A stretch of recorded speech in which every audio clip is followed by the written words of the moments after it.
चलिए कमोडिटी 10 बजे की शुरुआत कर लेते हैं 10 मिनट के लिए और सबसे पहले एग्री मार्केट की चाल देख लेते हैं। टॉप 10 कमोडिटीज़ आपको बताते हैं और साथ ही आपके लिए हम टॉप बैंड में लगातार हाजिर मंडियों के भी रेट बता रहे हैं कि अलग अलग मंडियां जो बेंचमार्क मार्केट है उनमें क्या चल रहा है भाव। लेकिन सबसे पहले वायदा बाजार के लिहाज से अगर देखें तो यहाँ पर जीरे में हल्की खरीदारी लौट रही है। लोअर लेवल पे लोगों का इंटरेस्ट है, उनको लग रहा है कि ये अच्छा बाइंग है। हालांकि इंटरनेशनल मार्केट में अभी भी जो बायर्स हैं उनको नीचे के भाव की उम्मीद है और गल्फ फूड जब हुआ था उस दौरान भी वो लोग कह रहे थे कि यहाँ से और भाव नीचे का मिले तब वो खरीदारी करेंगे। लेकिन यहाँ पर कहा जा रहा है कि टेम्परेचर जैसे जैसे गुजरात में बढ़ते जा रहे हैं उससे उत्पादन घटने की संभावना, ईल्ड घटने की संभावना यहाँ पर बढ़ी है। चलिए जीरे के बाद धनिया की बात करते हैं। धनिया को देखिए 8,000 के करीब है। लगातार एक्सपर्ट्स कह रहे हैं कि 8,000 अच्छा सपोर्ट है, उसी के आसपास ये बना हुआ है धनिया का वायदा। आज सीमित दायरे में धनिया की शुरुआत हुई है। कल हमने हल्की तेजी यहाँ पर 0.25% के आसपास की तेजी देखी थी। हालांकि अभी अराइवल्स के नंबर काफ़ी ज़्यादा है और करीब करीब 50 लाख बोरी कहा जा रहा है कि कैरी ओवर स्टॉक भी है। देखते हैं आगे किस तरह की चाल रहती है। लेकिन अभी शुरुआती 10-15 दिन जब अराइवल्स के प्रेशर ज़्यादा रहेंगे, पीक अराइवल्स के टाइम में यहाँ पर दबाव रहता है। हल्दी 12,000 रुपये के करीब है। यहाँ पर एक त्योहारी मांग, रमजान की डिमांड जो चल रही थी वो है, होली की डिमांड है। ये डिमांड का फ़ायदा तो मिल रहा है लेकिन अभी अराइवल्स के सीज़न है तो माल भी जितने भी बड़ी मंडियां हैं हल्दी के वहाँ पर अराइवल्स के नंबर काफ़ी ज़्यादा है। ग्वारसीड ग्वारगम को देखते हैं। ग्वारसीड ग्वारगम में पिछले 2 सत्रों में हमने देखा ठीक ठाक रिकवरी आई। 1-1% दोनों सत्र में ये चले। 10,000 के ऊपर अब ग्वारगम आ चुका है और ग्वारसीड वायदा को देखें तो 5,255 के आसपास ये ट्रेड कर रहा है। तो 2 दिनों की तेजी के बाद एक लोअर लेवल पे अब यहाँ पे सपोर्ट दिख रहा है।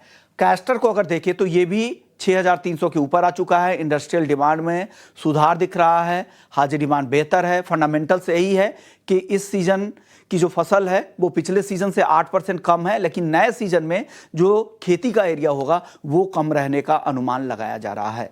कैस्टर के बाद अब चलते हैं कॉटन के सारे कॉम्प्लेक्स पर। सबसे पहले कपास लगातार नरमी के मूड में था। कल के सत्र में हल्की तेजी दिखी थी, लोअर लेवल पे बाइंग आई थी।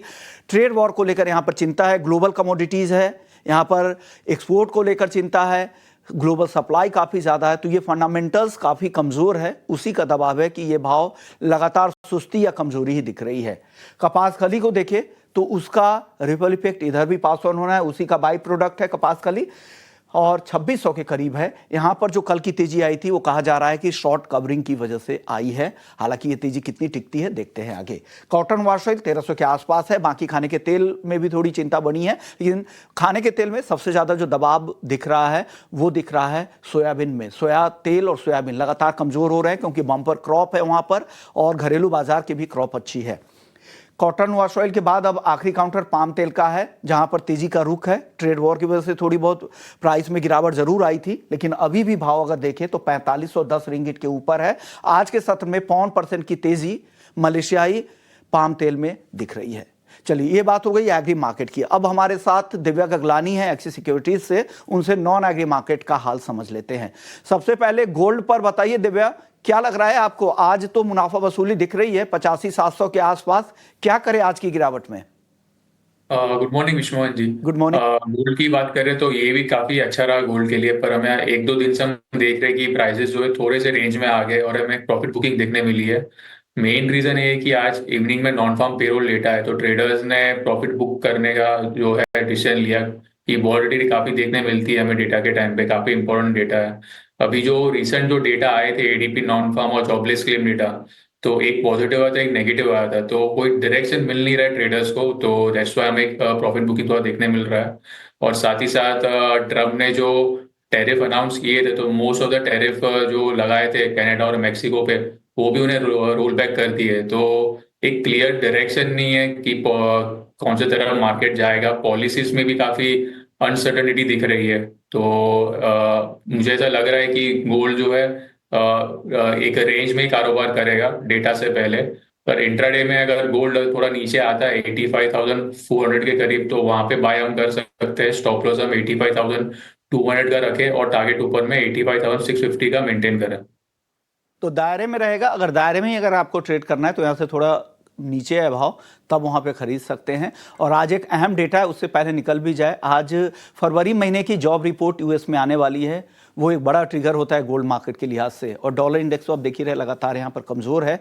कहा जा रहा है कि ओवर सोल्ड जोन में है, कभी भी वहाँ पर भी रिकवरी आ सकती है, तो वो भी दबाव बन सकता है। तो अभी संभल के ट्रेड करें। 104 के नीचे डॉलर इंडेक्स है, लगातार यहाँ पर कमजोरी अभी दिख रही है।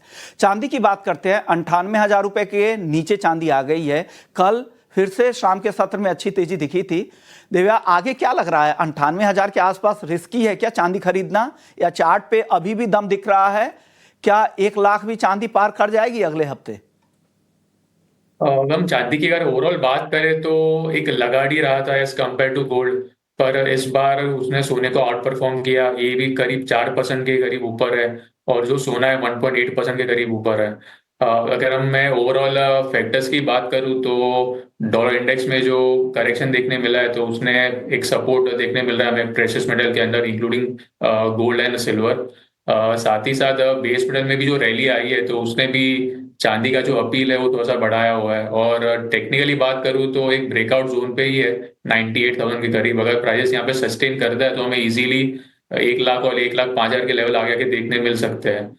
इंट्राडे के लिए 97,800 का लेवल अच्छा है, वहां पे बाय कर सकते हैं। स्टॉप लॉस हम 97,400 का रखे और टारगेट ऊपर में 98,400 मेंटेन करके चले। आपको लग रहा है ऐसे थोड़ी तेजी के लिए बेट लगा सकते हैं? जो गिरावट है यहाँ पे और थोड़ा सा नीचे आने दे, खरीदे 98,400 तक के टारगेट के लिए वेट करें। जो भी ट्रेड करे, स्टॉप लॉस भी बताए गए हैं, उसका ध्यान जरूर रखिएगा। क्रूड बताइए सर, लगातार कमजोरियां दिख रही है। इस हफ्ते 5% से ज्यादा की गिरावट, $70 के नीचे है। ट्रंप की जो पॉलिसी है टैरिफ को लेकर, लगातार इसमें बदलाव भी हो रहे हैं, अनिश्चितता का माहौल है। दूसरी तरफ सप्लाई ज्यादा है, यूएस में क्रूड स्टॉक बढ़े हैं, और 2022 के बाद ओपेक प्लस ने उत्पादन को, कोटा को बढ़ाने का फैसला किया है। इन खबरों को देखते हुए क्या लग रहा है, क्रूड की चाल अब क्या रहेगी इस गिरावट के बाद? क्रूड लगातार एक सेलिंग प्रेशर में ही है। हमें 5 सेशन से एक सेल ऑफ ही देखने मिल रहा है। ऐसा लग रहा है कि सारे के सारे जो प्लैनेट्स है क्रूड ऑयल के अगेंस्ट ही अलाइन हुए हैं। एक तरफ से ओपेक ने जो सरप्राइज मूव किया प्रोडक्शन रिस्टोर करने का, तो उसके वजह से एक भारी हमें गिरावट देखने मिली। साथ ही साथ रशियन ऑयल भी बात कर रहे हैं कि ऑफिशियली मार्केट में आ सकता है। तो एक ओवर सप्लाई का जो अभी सिनेरियो बन चुका है, और साथ ही साथ जो ट्रेड वॉर्स की जो बातें चल रही है, तो आगे जाके एक इन्फ्लेशनरी माहौल हो सकता है, उसके वजह से जो डिमांड है वो गिर सकती है। तो डिमांड का कंसर्न भी बढ़ सकता है। तो एक तरह से ओवर सप्लाई है, साथ में डिमांड कंसर्न है। तो उसलिए हमें क्रूड ऑयल में अच्छा खासा एक सेल ऑफ ही देखने मिल रहा है। अगर मैं टेक्निकली बात करूं तो $66-65 का जो स्ट्रॉन्ग सपोर्ट जोन है, अगर प्राइसेस ये लेवल के नीचे सस्टेन करते हैं नाइमेक्स में, तो $60 के अभी भाव देखने मिल सकते हैं। इंट्राडे के लिए व्यू जो है सेलिंग का ही रखे। अगर कोई सी भी रैली आती है तो वहां पे सेल ऑन राइज कर सकते हैं। पुट ऑप्शन में हम ट्रेड ले सकते हैं 5,850 का, 120 के करीब अगर प्राइसेस आता है तो वहां पे बाय करें। स्टॉप लॉस हम 90 का रखें, और टारगेट ऊपर में 160 और 200 का मेंटेन करके चलें। तो पुल बैक पे यहाँ पे पुट खरीदने की सलाह, यानी अभी भी कमजोरी का ही रुख इनको दिख रहा है। 5,850 के स्ट्राइक की पुट 120 में मिले तब खरीद सकते हैं। मेटल्स में बताइए, यहाँ पर क्या पसंद है आपको आज sir?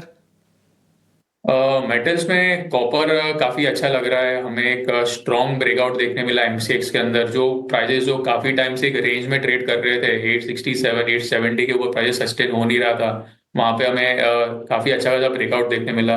One of the reason है कि जो रिसेंट जो डेटा आए हुए हैं चाइना और यूएसए के तरफ से, काफी पॉजिटिव आए हैं। साथ ही साथ डॉलर इंडेक्स का जो करेक्शन है 3 से 4 महीने के लो पे चल रहा है, तो वो भी एक पॉजिटिव फैक्टर है प्राइजेस के लिए। तो कॉपर हम बाय ऑन डिप्स कर सकते हैं इंट्राडे में। 881 का लेवल आता है तो वहां पे बाय करें। स्टॉप लॉस हम 876 का रखें, और टारगेट ऊपर में 886 का मेंटेन करके चले। ओके, चलिए, तो ये राय है बेस मेटल्स को लेकर। शुक्रिया, आपने वक्त निकाला और हमारे दर्शकों को नॉन एग्री और एग्री मार्केट में गाइड किया।